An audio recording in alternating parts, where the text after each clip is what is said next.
Elite Expert Insider, the podcast that educates, inspires, and motivates you to take your business and life to the next level.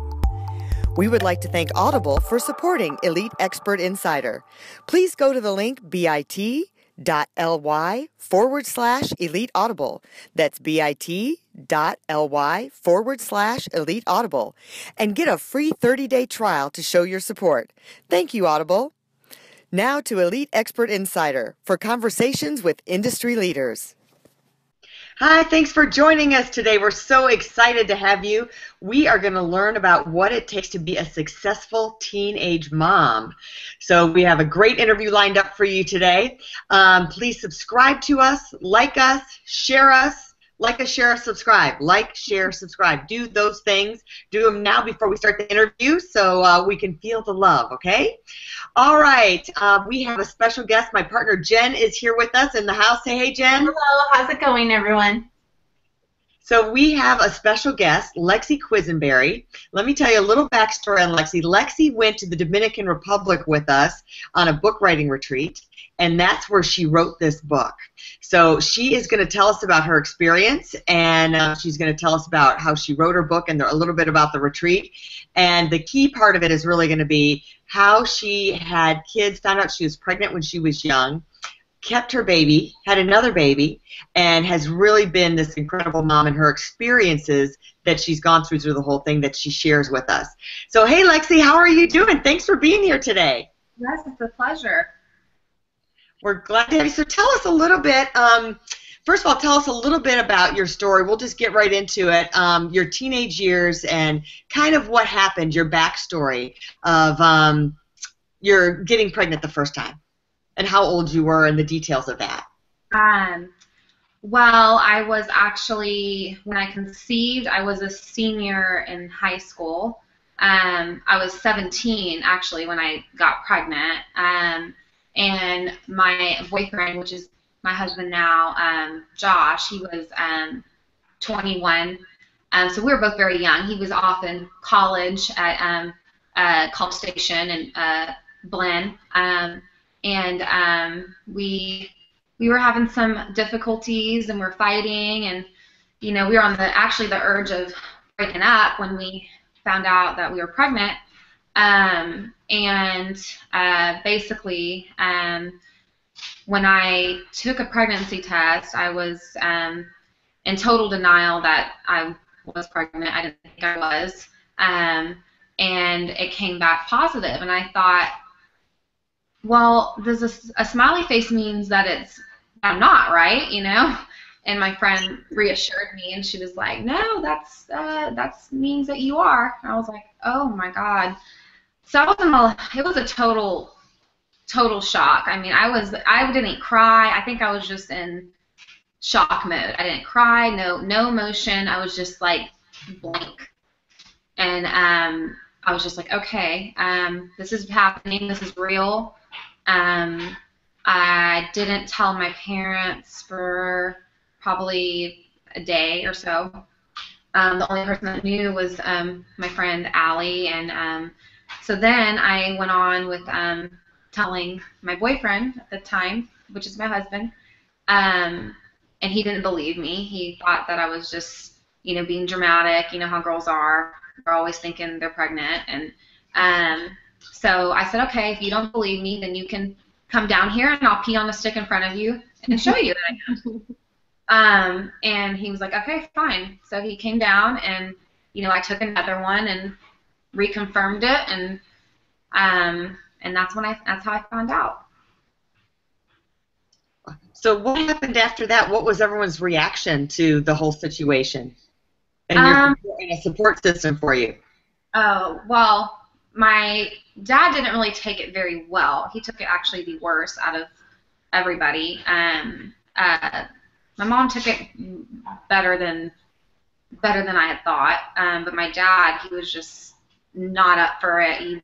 I was going off to college in like 2 months. I mean, I had an apartment lease signed in Austin. I was supposed to go with my best friend, and we had plans, and it just kind of didn't happen that way. And when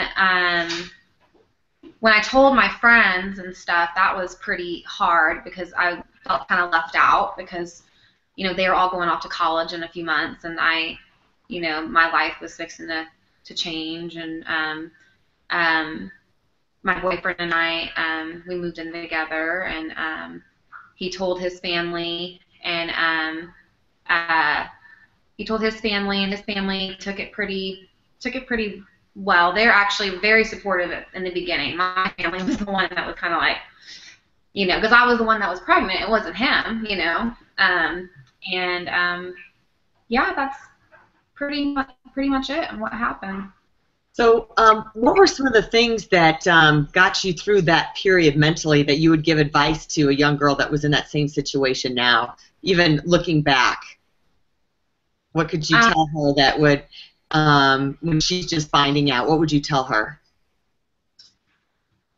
Well, it's definitely not going to be easy. It's not something you can just be like, you know, completely, you know, okay with. I mean, I was okay with becoming a mom. I felt like it was, you know, part of my destiny. It was part of God's plan, and I accepted it like that, even though it wasn't the timing for me. It was the timing for God, and, you know, I just had to trust that, even though if it was hard, it's not what I wanted at the time. I mean, you know, I wanted an experience going off to school and, you know, living, you know, a college life. And you gotta accept God's timing, and that just, you gotta learn how to do that. So, yeah. Having good faith. Faith is important. That's what helped you get through, huh? Talk about your faith a little bit. Well, I didn't really, I mean, I grew up Christian, but in a Christian household, but I didn't really fully become a Christian until after I had kids. And I mean, I knew, it's kind of like you know about it, but you don't do it. Like, I knew about God, but I didn't, you know, go to church every day, and I didn't do all that. I was definitely, you know, sinful and all that.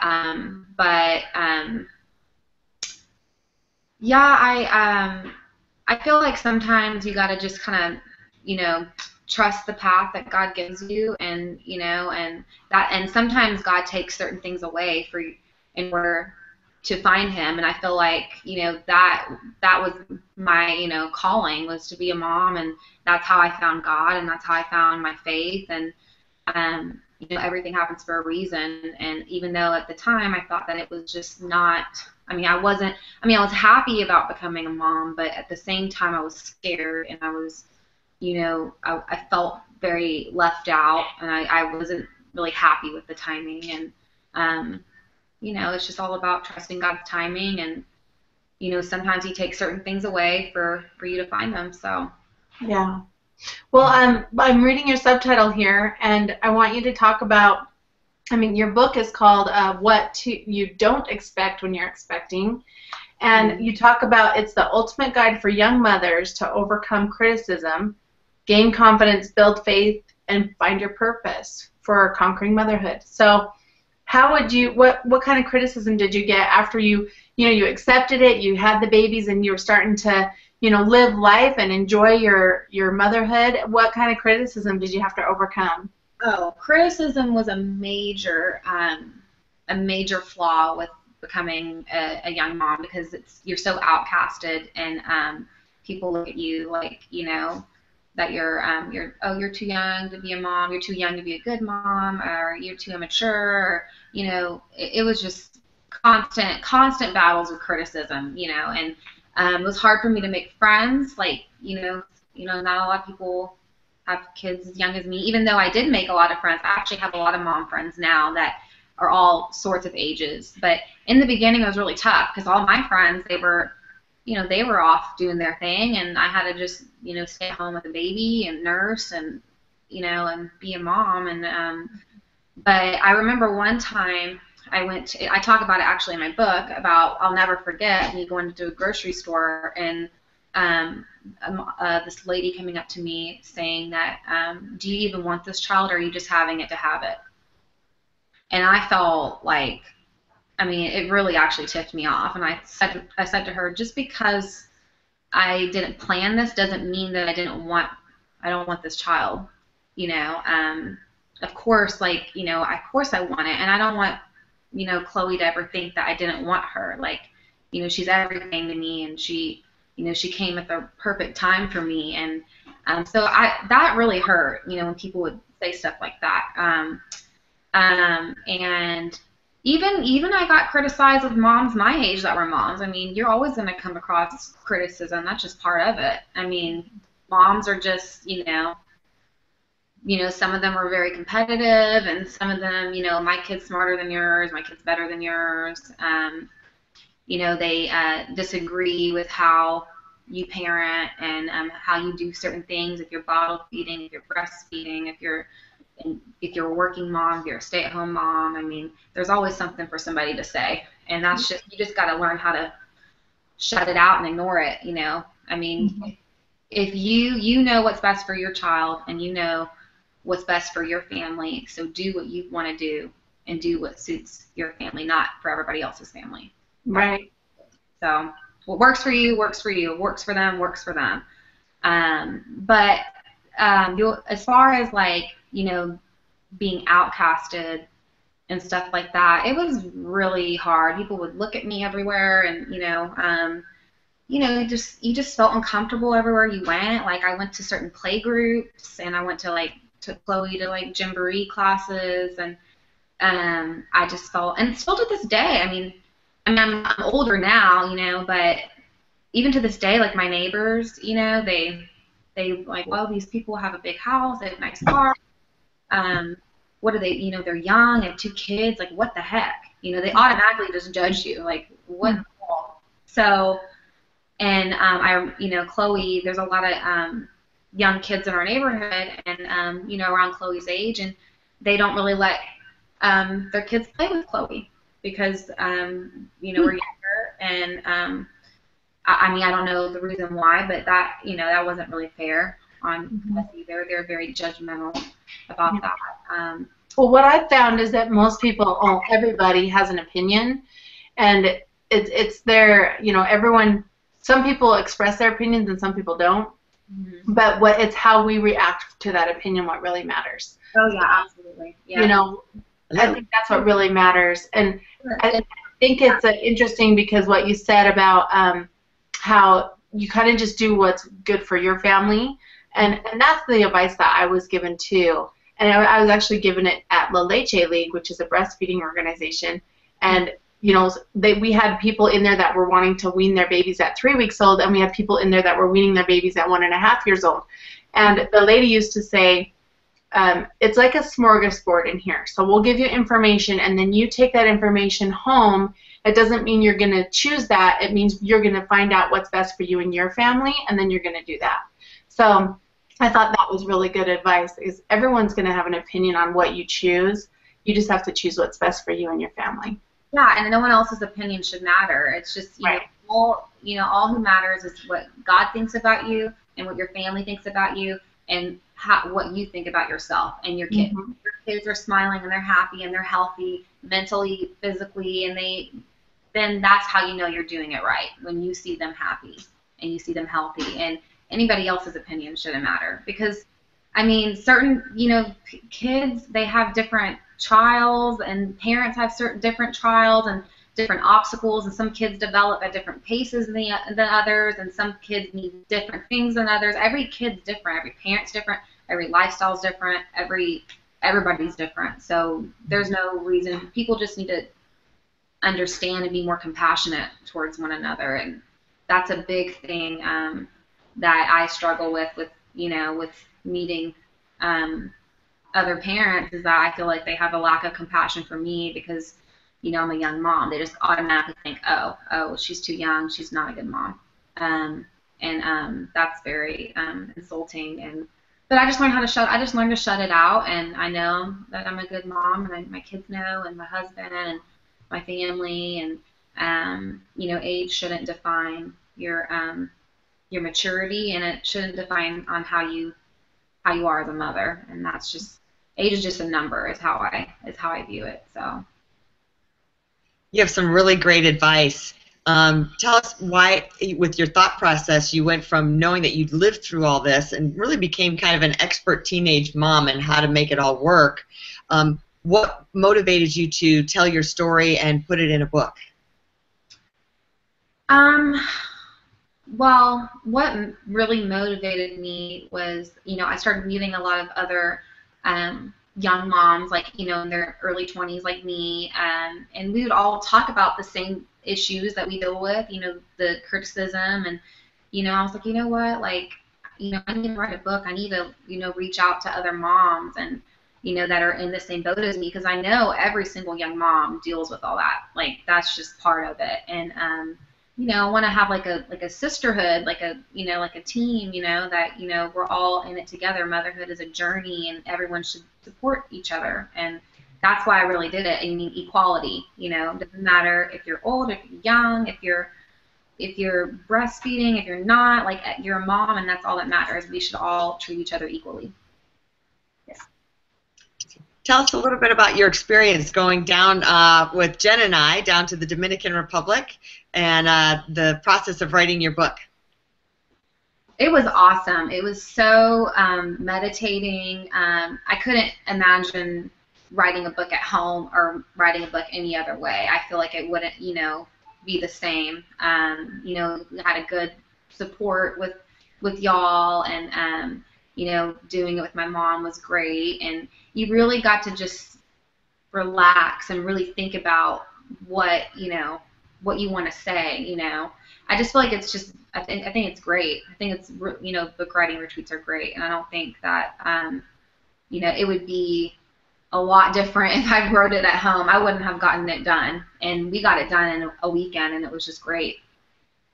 And it was the beaches and the food, and it was like a vacation, but it was also like, it was like a workcation. So you still got to enjoy, the beach and, relax and, all that, but then you're working at the same time. So it was a double win. So would you recommend it to other people if they wanted to write their book? Yes, I would definitely recommend, yes, absolutely, because like I said, I just feel like the experience is way different than doing it by yourself at home. You got a team, and you got someone guiding you that the whole way through it, and what you should and should not do. And I feel like without that guidance and y'all's help, I don't think that my book would be the way it is. So, what was your favorite part of the retreat? I would have to say the getting breakfast every morning cooked by the chef. That was awesome. That was waking up to that with a full meal and coffee, and it was just amazing. That and the the beach, of course, and the pool, and the waterfall tour. I mean, everything. I mean, there's not one thing. I can't really say I have a favorite. I just liked everything about it. It was awesome.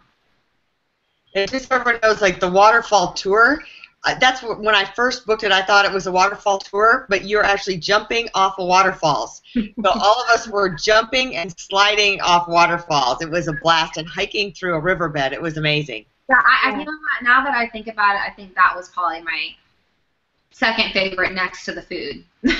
Yeah. Did you ever see the video, Lexi? We put a video on YouTube of us jumping off the waterfalls. Did you ever go see it? No, I did not. Okay. I'll email it to you, but you can find it at the Hot Chicks Write Hot Books YouTube channel. Yeah, I would love to see that. It was a lot of fun. It was really hard, though, for me, because I've never left my kids that long, and I've never left them with my husband, which he's, I get nervous leaving them with him for an hour. So it was, but then I still, I got to relax. I really needed that. I never really got a break from, and like I said, I couldn't imagine writing a book at home with both of them. So it was awesome. It was great experience.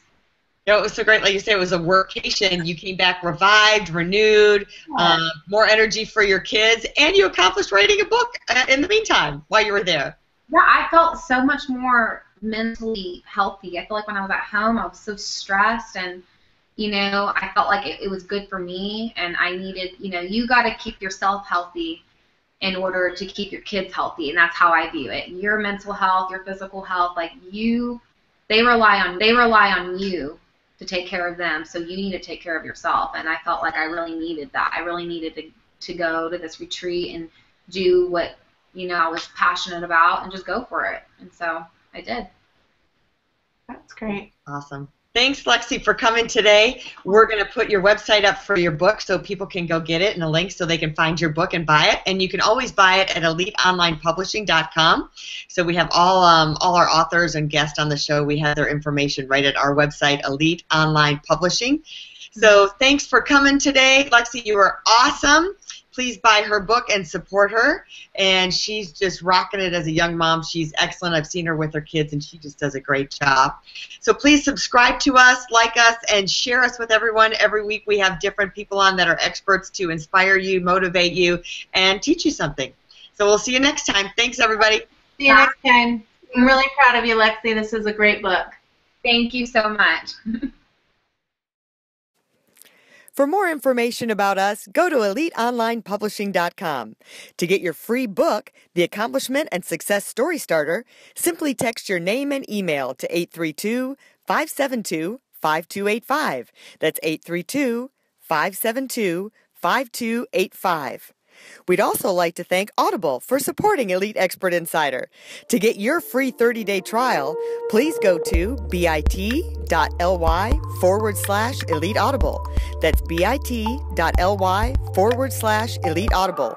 And get your free 30-day trial to show your support. Thank you, Audible.